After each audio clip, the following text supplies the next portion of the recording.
all are aware that we live in a very volatile neighborhood.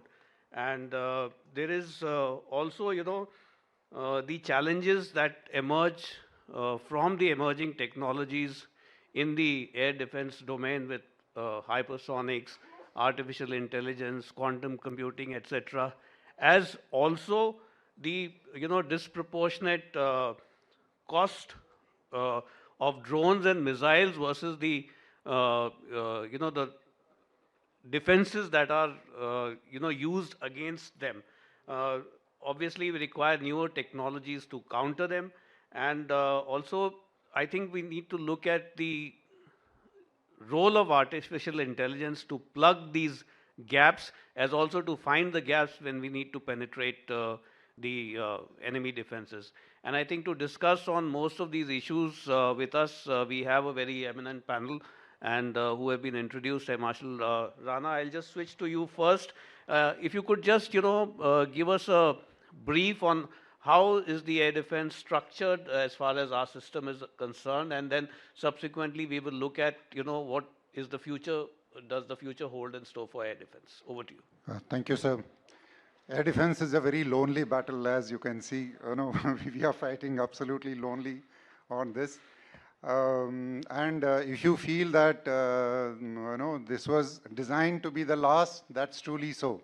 Because air defense is all about the patience and perseverance. When you fight air defense battle, like Marshal Golani said, it's 24/7 in those lonely ops rooms when your entire skies are being guarded. I think in the morning, Air Chief Marshal also alluded to this. He says, what is your biggest thing about the nation building? And I think he said this, that the very fact that we are providing you the safe skies is the biggest contribution to the nation building.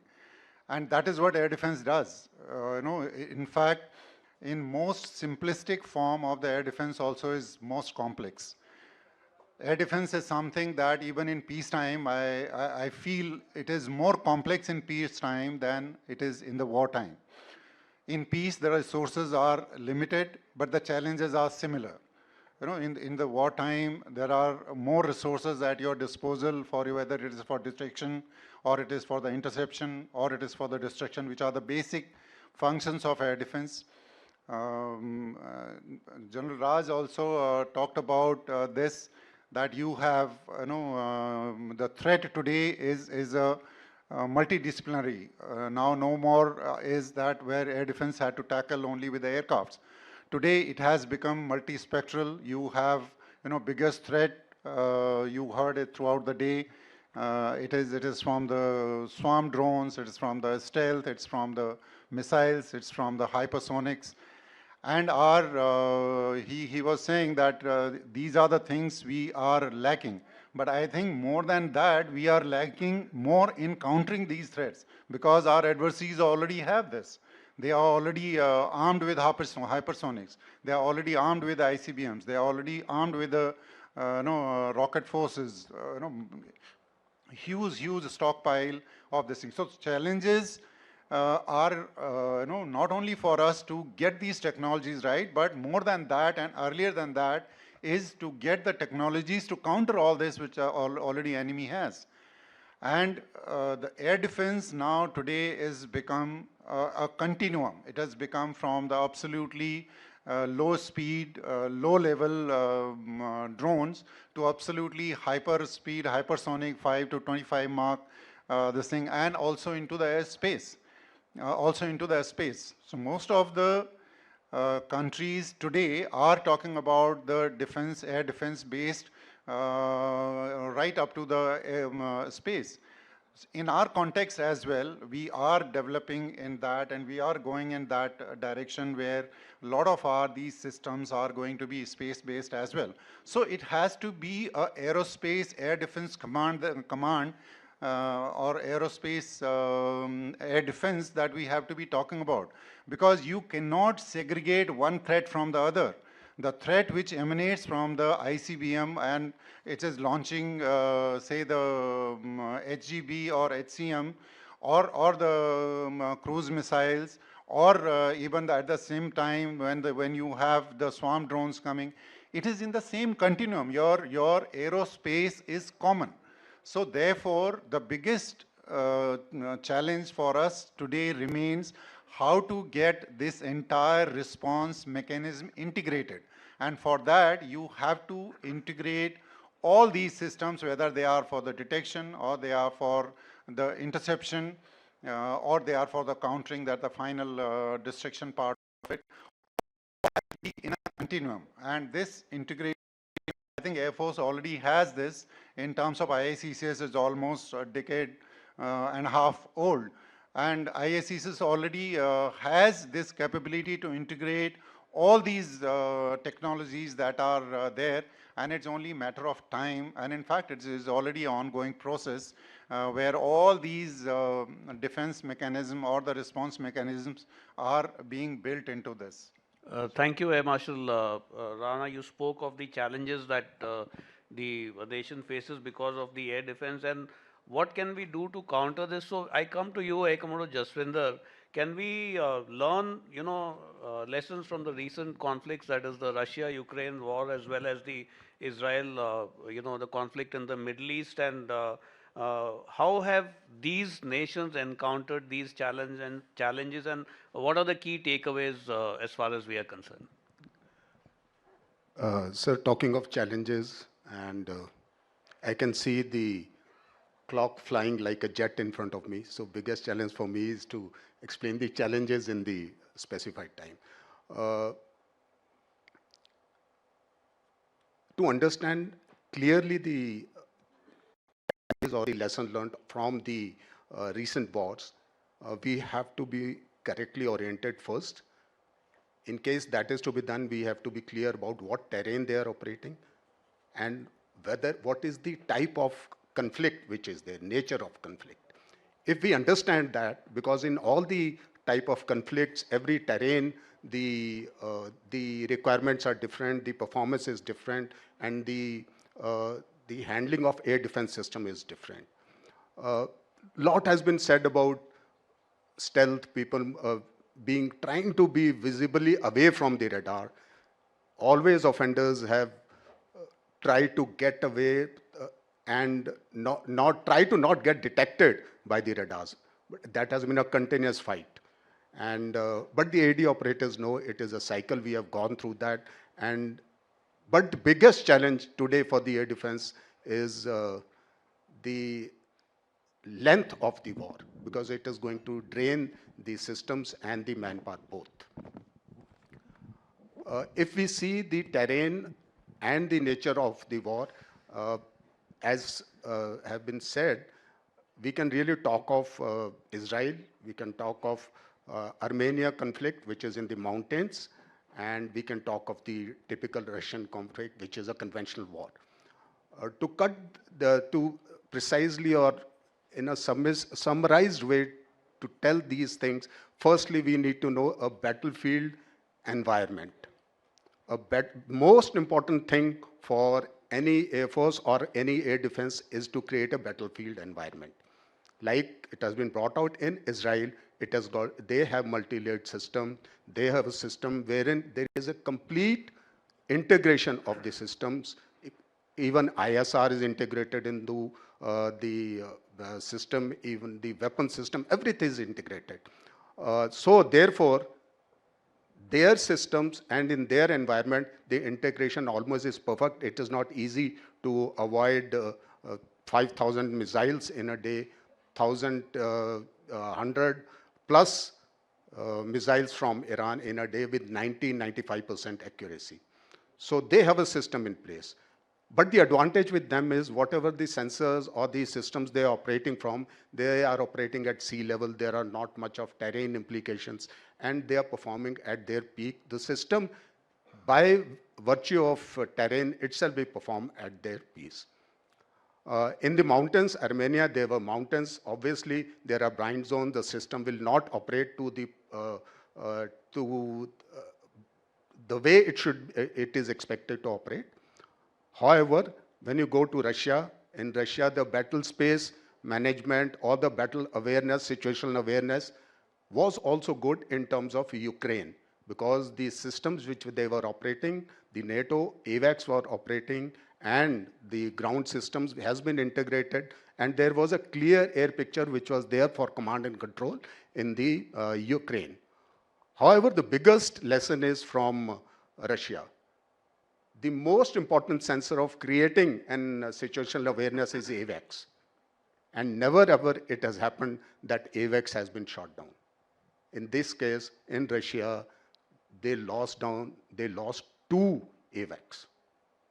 Now, if you lose AWACS, obviously the kind of situational awareness it is supposed to give, it is going to go down. Not only that, first they lost it because of ranges of the Patriot missile and their operations. They didn't learn lesson. The second one, they just shifted by another few hundred kilometers, and that also in the same direction, very predictable. So it was also shot down. Another important lesson from Ukraine and Russia is the utilization of stealth aircraft. I'm not sure whether stealth has been utilized or not. Why have it not been utilized? Were they worried because of the system VHF kind of radars being there in the Ukraine inventory? Or they are not sure of their technology? What is the reason the stealth, or they have used it and we don't know, but if they would have used it, they would have told the world. So that is one of the lessons, that the Russians have not been offensive in terms of utilization of the air power. Like in Indian Air Force, we want to go in quickly, soften the targets, and thereafter send the ground forces. However, in this case, they have been very conservative in their approach. I will... Yeah, thank you, Commodore Jaswinder. You brought out this very important aspect of, air defense, of not having the situational awareness. And when we talk of the basics of air defense, the first step is detection, and thereafter is,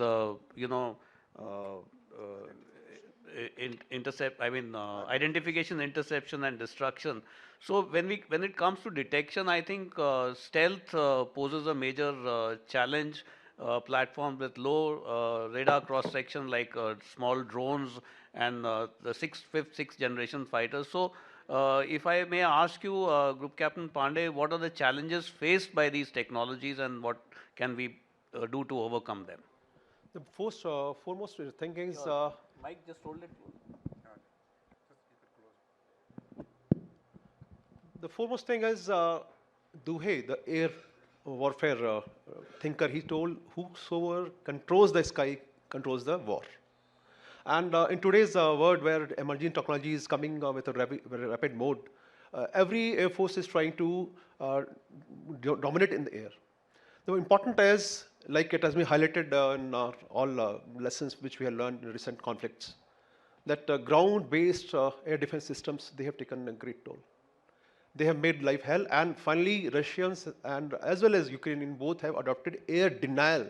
Means both were afraid of going in air, and most of the time they were following the low RCS objective aerial platform. Those were drones. Now, basically, what is stealth and why they are going for low RCS platforms? The basic reason is there are three objectives. Whenever any country launches offensive, they want to, primary objective of the offensive is to go and destroy the targets. But how? Because no country is ready to welcome you for getting their targets destroyed. So the strike, they try to evade the air defenses. Secondly, they try to survive as much as possible so that they can go to the target and destroy it. The third one is to operate in a contested environment like Russia-Ukraine war. So these three objectives are there with all the offensive. Now, how to achieve it? So the best thing is not to get picked up by air defense system. The first thing is detection of any air defense system. If you are not detected, the next process of action, next function will not be able to, you will not be able to do. So earlier in conventional warfare, the electronic countermeasures were the only way how all offensive aircraft were resorting to the jamming of the air defense system. But now with the ECCM and ECCM and multiple energy levels, exploitation of electromagnetic warfare spectrum, various methodology has been found out. The best thing was decided that let's not get picked up by the sensors. And it was not only for the airspace. You take personal, ships, missiles, satellites, all aerial platforms. When I'm saying aerial platforms, fighters as well as drones both. So if you're not picked up, then enemy will not be able to activate its air defense. This was the basic premise. Now, how this stealth, I will just, in 30 seconds, I will explain how this element of stealth can be handled. There are 5 signatures which any aircraft fighter has. One is the radar signature. So if you can ensure that there is no radar signature with your aircraft, you will not be picked up. Second is thermal signature, that is IR. Whenever you move, aircraft moves, a lot of heat is produced and that is picked up by sensors. So you have to avoid that. Third one is acoustic. Irrespective of 4.5 generation or 5th generation or 6th generation, no aircraft is silent. So there are receivers, they receive the acoustic signature and they give the input to the command and control center, yes, there is some presence. And the next one is visual signature. Visual signature means manually you should not be able to spot it. So they design in such a way, the color code, matte surface, that it is looking very small. Like even if you see aircraft which is coming from visually you try to acquire the aircraft, it appears as a dot. When it comes closer, then only you are able to see the size of the aircraft. So aircraft design so. Now coming on the practical example, you must have heard about F-35 as well as Z-36, 5th generation aircraft, stealth aircraft and all. Believe that F-35, when it comes on a radar system, it appears like a ball, a small ball. Very difficult to pick up. And it cannot be picked up at further ranges. You are able to pick up only at 5 to 10 kilometers, that provides you hardly 40 seconds or 50 seconds, where it is insufficient to activate your air defense system. So stealth is playing very, very important role. 4.5 generation, they had medium stealth index. With 5th generation, index has gone high, and with 5th generation, it has gone to like RCS, the radar cross section. That is means the how much portion radar can see. It has gone to 0.001 square meter. That is very low, and it is claimed by F-35 as well as A-36. They are having RCS of 0.001. So just see if we are having so small signature, how you'll be picked up. So technology is playing its very, very important role. We have to see, this is one. Now, if you are launching against enemy country, the country they will also launch against you. So how to detect them? That countering stealth technologies also should be, you have to gear up for that. So there are various means to do that. As I mentioned you, the VHF radar, which Commodore Jaswinder also mentioned, the VHF radar, they have got a bigger wavelength which helps to pick up a target in a better way, especially we having the low RCS. But the biggest problem with VHF radar is its resolution is very poor. When I'm saying resolution, if 2 aircraft are coming very close, you won't be able to make out whether there are 2 or 1. So there are always limitations. You have to see how you can best exploit the emerging technologies like AI and machine learning to resolve the air picture, because until unless detection is there, air picture is clear, decision making will be very, very difficult, and tactical action will not be possible. Thank you, DK Pandey, for enlightening us on the technologies. We are running out of time, so if last 30 seconds, if one last question to all 3 of you. I'm beginning with you, Marshal, Rana. What is it that India needs to do in the future for our air defense to be more potent against our adversaries? I think, like I said in the beginning, integration is the key as far as the air defense is concerned. And the best part is like what Group Captain DK also said, primarily why air defense, the challenge the air defense faces is the kind of reaction time the enemy gives you is very, very minimal. And that's why you're getting into technologies which give you either very, very little warning so that you cannot react to this. So we are actually India in the field of air defense, particularly self-reliance is very, very good. I gave you the example of IACCS. IACCS was almost a decade and a half old. when we were looking for this, that time this technology in the outside world was available for 5,000 to 6,000 crore. And you will be surprised to know that we developed that indigenously in less than 50 crore. I mean, not very many people know this outside, but this is a huge, huge thing. Similarly, there are lot many other researchers that are on the anvil, whether it is related to Project Kusha, which is talking about similar system like S-400. Then you have directed energy weapons also being the thing, hypersonic technologies. We have this, and also on the radar. Radar, incidentally, are one of the best technologies that we have today is in the field of the radar and air defense. That's why I've said that so much of self-reliance we have here. So what we need to do is probably go a notch higher and get into these technologies. Do the strategic partnership with the countries with even better technologies. I'm not saying we don't have better, but there are so many other things that you can collude with the other technology giants and probably take these to a notch higher where you can make these potent air defense systems. Another biggest the thing that we need is in the form of getting this integrated command and control right from the very low spectrum to the high spectrum. And if we are to do that, we have to get into in futuristic, in all space-based sensors as well as the effectors. And we also are doing pretty good research as far as those areas are concerned, and I'm sure in near future we would see the similar kind of systems that are there outside in the world. And I think we are on the right path as Thank far you. as that is concerned. Thank you, Marshal Rana. If I may switch to you, Air Commodore Jaswinder, what, in your opinion, are the implications for India in view of the recent conflicts that we are witnessing as far as the Russia-Ukraine conflict is concerned? Sir, if we see implications of recent conflict and US, UK, Ukraine and Russia war, the first thing which we see here has been, there are two important things which have come up.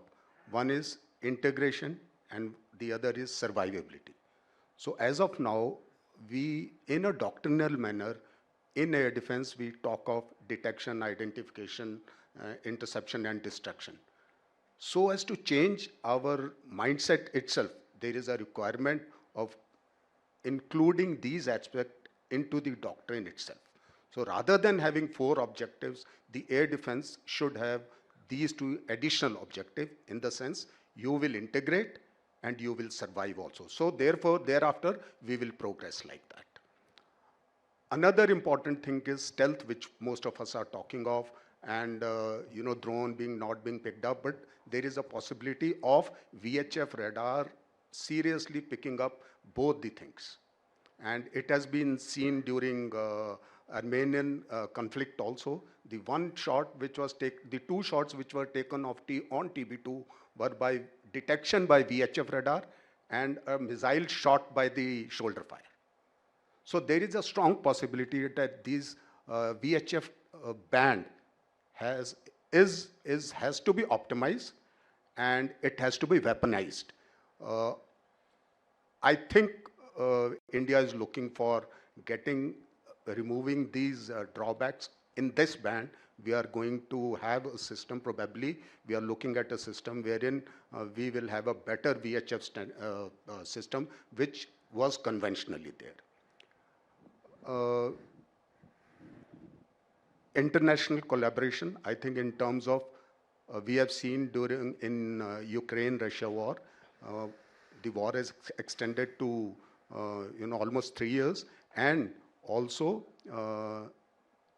NATO countries has come in supporting them. Now one of the important lessons learned here is how will you do your threat perception. So if you see tomorrow you have to go towards Western adversary, how will you calculate, how are you going to fight? In case there is an international collaboration, how will you fight? So I think there has to be a brainstorming session in this aspect. Because if we go into this collaboration kind of a conflict, and such a long conflict, it is going to be very draining economically. The systems have to come up, the logistics has to be strong, and where does it end? So I think these 3-4 issues we need to have a look at. Thank you. I think you brought out an important aspect of integration.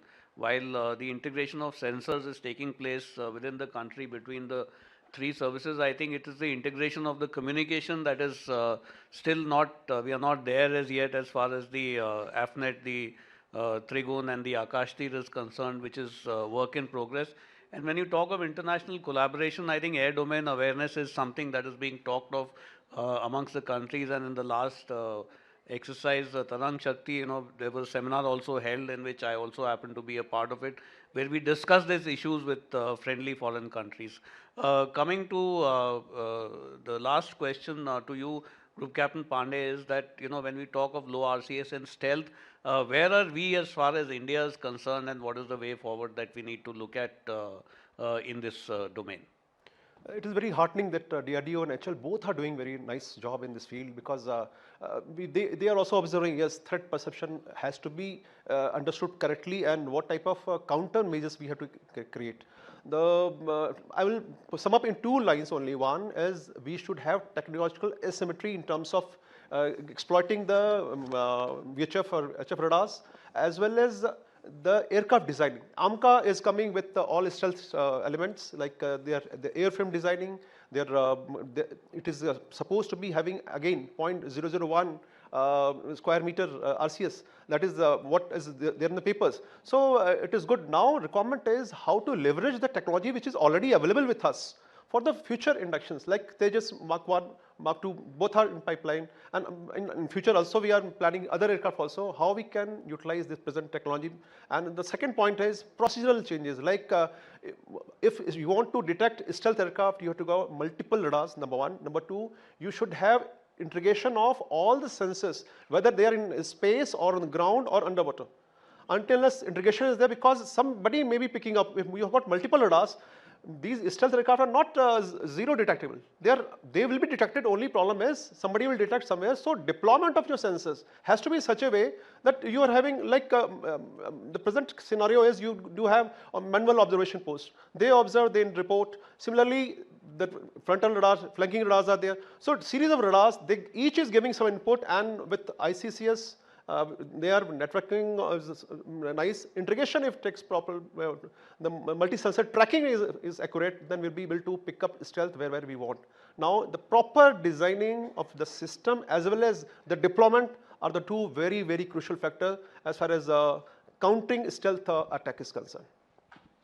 Thank you. I think as we see, air defense is a continuous process of evolution with emerging technologies like stealth and AI and all, and it is how do we leverage these technologies. As far as sensors are concerned, I think India is a long way ahead. Today, all the radars, from the medium surveillance to the short range surveillance are being manufactured in India, within the country. And it's not a doomsday scenario at all, but how do we leverage technology to plug the gaps and to be on the offensive as far as the enemy is concerned. And in the end, all that remains is for me is to thank the panelists, and thank you Chanakya Forum and Major Gaurav Arya for getting us here at the Chanakya Dialogues to discuss on air defense. Thank you very much.